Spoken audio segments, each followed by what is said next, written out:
Hello friends, கோபிக்கு இதெல்லாம் கண்டிப்பாக தேவை தான் அப்படின்னு நினைக்கிறவங்க நம்ம வீடியோக்கு லைக் பண்ணிக்கோங்க.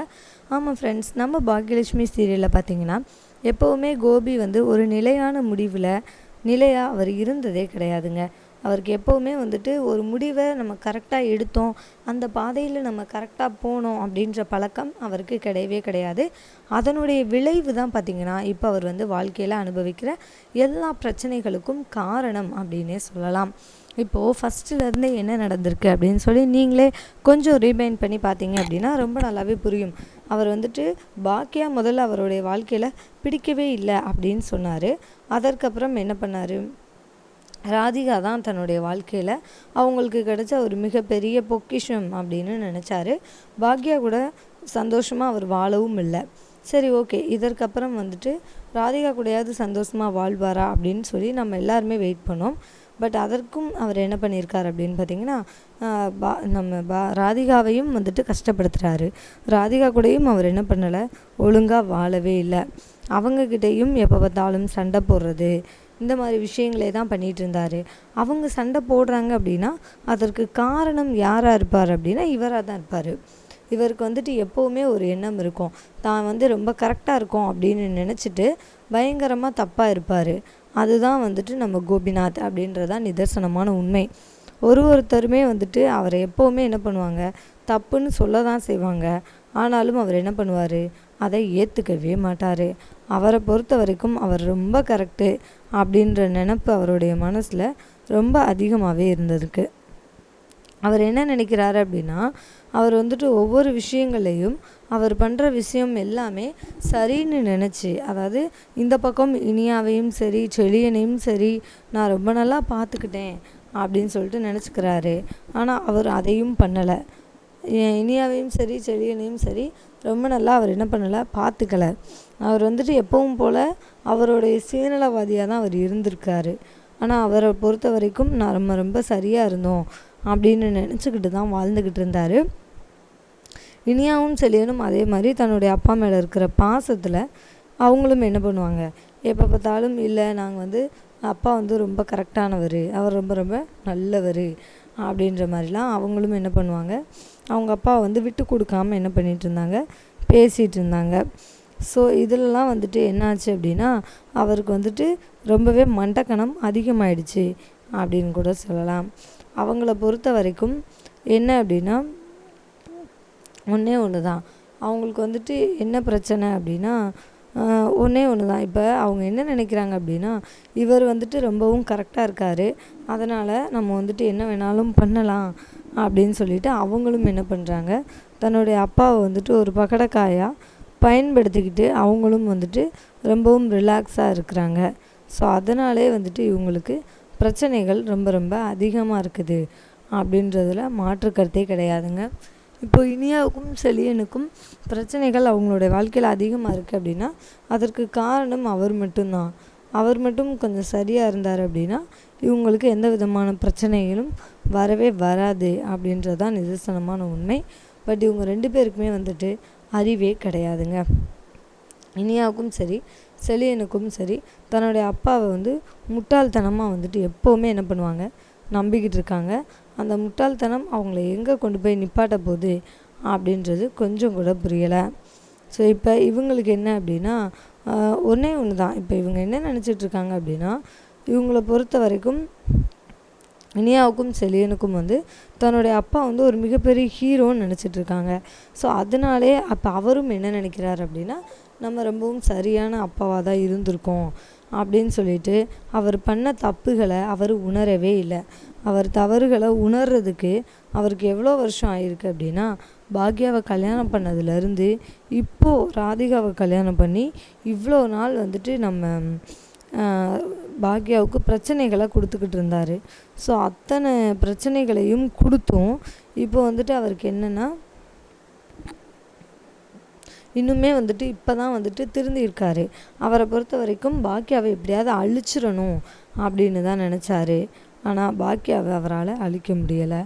ஸோ அவரால் என்னென்ன முடியுமோ, கேடித்தனங்கள் என்னென்ன பண்ண முடியுமோ அதை எல்லாத்தையுமே பண்ணிகிட்டு இருந்தார். ஆனால் பாக்யா என்ன பண்ணலை, எதற்குமே அசரவே இல்லை.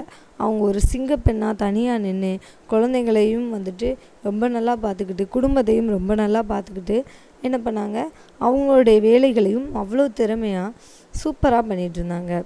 ஸோ இப்போ வந்துட்டு அவங்கள பார்த்து இவர் வந்து உண்மையிலே என்ன பண்ணணும், வெட்கப்படணும் அப்படின்றது தான் நிதர்சனமான உண்மை. பட் கோபிநாத் அதெல்லாம் யோசிப்பாரான்னு கேட்டிங்கன்னா அதெல்லாம் யோசிக்கவே மாட்டார். அவர் வந்து என்ன நினைக்கிறார் அப்படின்னா, நம்ம சரியாக தான் இருக்கோம், அவள் தான் தப்பாக இருக்கா அப்படின்னு நினச்சிக்கிறாரு. ஸோ அவர் நினைக்கிறது ரொம்ப ரொம்ப தவறு. முதல்ல அப்படி நினச்சிக்கிட்டு இருந்தவர் இப்போ என்ன பண்ணார், கொஞ்சம் திருந்தி வந்தார். பட்டு நம்ம ராதிகாவை என்ன பண்ண ஆரம்பிச்சிட்டாருன்னா இக்னோர் பண்ண ஆரம்பிச்சிட்டாரு. இப்போ பாக்கியா வந்து அவருக்கு ஹார்ட் அட்டாக் வந்தது இல்லையா, அந்த டைமில் அவரை வந்து காப்பாற்றினாங்க. ஸோ காப்பாற்றினதுக்காக என்ன பண்ணிட்டாரு, டக்குன்னு வந்து அவங்க பக்கம் பாய்ஞ்சிட்டாரு. அவங்க பக்கம் பாய்ஞ்சிட்டு அவங்க சொல்கிறதெல்லாம் சரி, அவங்க பண்ணுறது கரெக்டு, அவள் ரொம்ப ரொம்ப நல்லவன் அப்படின்ற மாதிரி வந்துட்டு ராதிகாவுக்கு அந்த இடத்துல என்ன பண்ணலை, இம்பார்ட்டன்ஸ் கொடுக்கவே இல்லை. அதனால இப்போ வந்து ராதிகா என்ன பண்ணுறாங்க, ரொம்பவே டென்ஷன் ஆகுறாங்க. ஸோ இப்போது அவருக்கு வந்து என்ன பிரச்சனை அப்படின்னா, ராதிகா இருக்காங்க இல்லையா, ராதிகா கூட வந்து அவரால் டைம் ஸ்பெண்ட் பண்ண முடியல. அவங்கள விட வந்துட்டு குடும்பம் அப்படின்றது தான் முக்கியம் அப்படின்னு நினைக்கிறாரு. நம்ம இனியா, செலியன் இவங்க எல்லாருக்காகவுமே என்ன பண்ணுறாரு அப்படின்னா ஒன்றே ஒன்று தான் பண்ணுறாரு, ராதிகாவை ரொம்பவே இக்னோர் பண்ணுறாரு. ராதிகாவை இக்னோர் பண்ணுறது அவருக்கு எவ்வளோ பெரிய பிரச்சனையில் கொண்டு போய் முடிய போகுது அப்படின்றது அவருக்கு சுத்தமாகவே புரியல.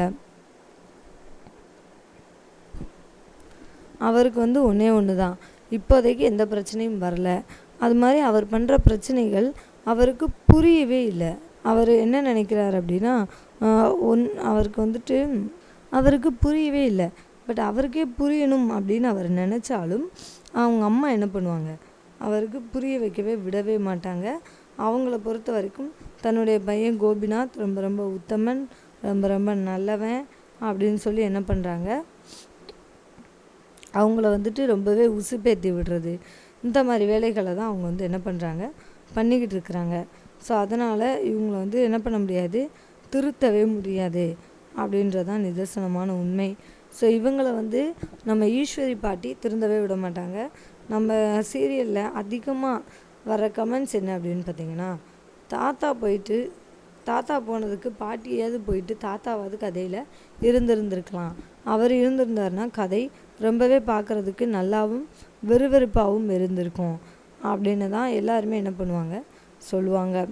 ஸோ அதுதான் நிதர்சனமான உண்மையும் கூட.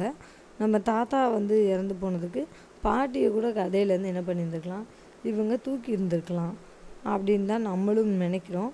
பட் வந்து கதைப்படி என்ன நடக்குது அப்படின்னா, இவங்களாலேயும் வேறு ஒன்றும் பண்ண முடியல அப்படின்றதுனால மட்டும்தான் பாட்டியை வந்து இன்னுமே கதையில் வச்சிட்ருக்காங்க. பட் பாட்டி வந்து கதைக்கு தேவையில்லாத ஒரு ஆள் அப்படின்றது தான் நிதர்சனமான உண்மை.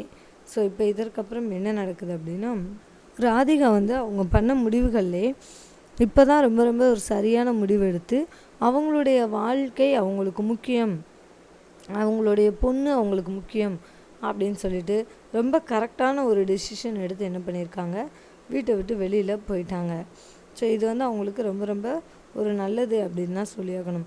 ஏன்னா கோபிநாத் வந்து ராதிகாவும் இல்லாமல் பாக்கியாவும் இல்லாமல் அவர் என்ன பண்ணணும், ரொம்ப தனிமையாக இருந்து அவர்லாம் வந்துட்டு சுற்றிட்டு வந்தால் தான் என்ன பண்ண முடியும், அவருக்கெலாம் உண்மையிலே வந்துட்டு ஒரு அறிவு வரும் அப்படின்னே சொல்லலாம்.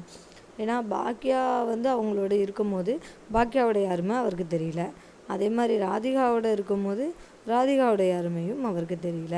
ஸோ இவர் எப்படிப்பட்ட மனுஷனாக இருக்கார் அப்படின்றதே ஒன்றுமே புரியலைங்க. ஏன் அப்படின்னா, ஒரு மனுஷனால் நிலையான ஒரு முடிவு எடுக்க முடியல அப்படின்னா என்ன மனுஷன் அப்படின்ற மாதிரி தான் அவர் வந்து என்ன பண்ணுறாரு, வாழ்ந்துக்கிட்டு இருக்காரு. எந்த ஒரு முடிவுமே அவர் கரெக்டாக எடுக்கிறதும் கிடையாது, அதுபடி கரெக்டாக நடந்துக்கிறதும் கிடையாது. அவரை பொறுத்த வரைக்கும் அவராக ஒரு முடிவெடுத்து இதுதான் சரி அப்படின்ற மாதிரி ஒரு வாழ்க்கையை வாழ்ந்துக்கிட்டு இருக்காரு. ஸோ இதுதான் வந்து ரொம்ப ரொம்ப தப்பு அப்படின்றதான் நிதர்சனமான உண்மை. ஸோ இப்போ இவருக்கு என்ன பிரச்சனை அப்படின்னு பார்த்திங்கன்னா, இப்போது இவருக்கு வந்து கரெக்டான ஒரு முடிவை வந்து இவரை எடுக்க வைக்கிறதுக்கு ஆள் கிடையாது அப்படின்றதான் நிதர்சனமான உண்மை. ஏன் அப்படின்னா, இப்போது இவருக்கு வந்துட்டு கரெக்டான முடிவு இன்னுமே எடுக்க தெரியல. அந்த முடிவை வந்து அவர் என்ன பண்ணுறாரு அப்படின்னா, அவராக சும்மா ஒரு முடிவு எடுத்துட்டு அந்த முடிவு சரி அப்படின்னு சொல்லி நினச்சிக்கிறாரு. ஸோ இதுதான் அவருடைய ஒரு மிகப்பெரிய பிரச்சனை அப்படின்னு கூட சொல்லலாம். ஏன்னா இப்போது முதல்ல பாக்யா கூட இருக்கும்போது எந்த தப்பு பண்ணாரோ இப்போ அதே தப்பை தான் ராதிகா விஷயத்துலேயும் பண்ணுறாரு அப்படின்றது தான் நிதர்சனமான உண்மை. ஸோ இவரால் ஒன்றுமே பண்ண முடியலைங்க. இப்போ இவர் என்ன நினைக்கிறாரு அப்படின்னா, எப்படியாவது இப்போ பழையபடியும் ராதிகா கிட்ட சேர்ந்துடணும், ராதிகா இல்லாமல் என்னால் வாழவே முடியாது அப்படின்னுலாம் பேசிகிட்ருக்காரு. ஸோ ராதிகா இதற்கு இடம் கொடுப்பாங்களா அப்படின்னு கேட்டிங்கன்னா, ராதிகா இப்போது அவங்க ரொம்பவே முடிவு தெளிவானதாக தான் எடுத்திருக்காங்க. அவர் தனக்கு வேண்டாம், அவர் அவர் ஃபேமிலியோடய வாழட்டுமே அப்படின்ற மாதிரி தான் முடிவு எடுத்திருக்காங்க. ஸோ ராதிகா என்ன பண்ண போகிறாங்க, திரும்பவும் கோபிநாத்தை அக்செப்ட் பண்ணிக்கிடுவாங்களா, இல்லை அவங்கள டிவோர்ஸ் பண்ணிவிட்டு அடுத்து அவங்களுடைய வாழ்க்கையை வாழ போகிறாங்களா அப்படின்றத நம்ம அடுத்தடுத்து வர எபிசோட்ஸில் பார்க்கலாங்க. ஸோ தேங்க்யூ ஃபார் வாட்சிங். இந்த வீடியோ உங்களுக்கு பிடிச்சிருந்துச்சுன்னா மறக்காமல் லைக் பண்ணிக்கோங்க. நம்ம சேனலை நீங்கள் இன்னும் சப்ஸ்கிரைப் பண்ணலையா, மறக்காமல் சப்ஸ்கிரைப் பண்ணிக்கோங்க.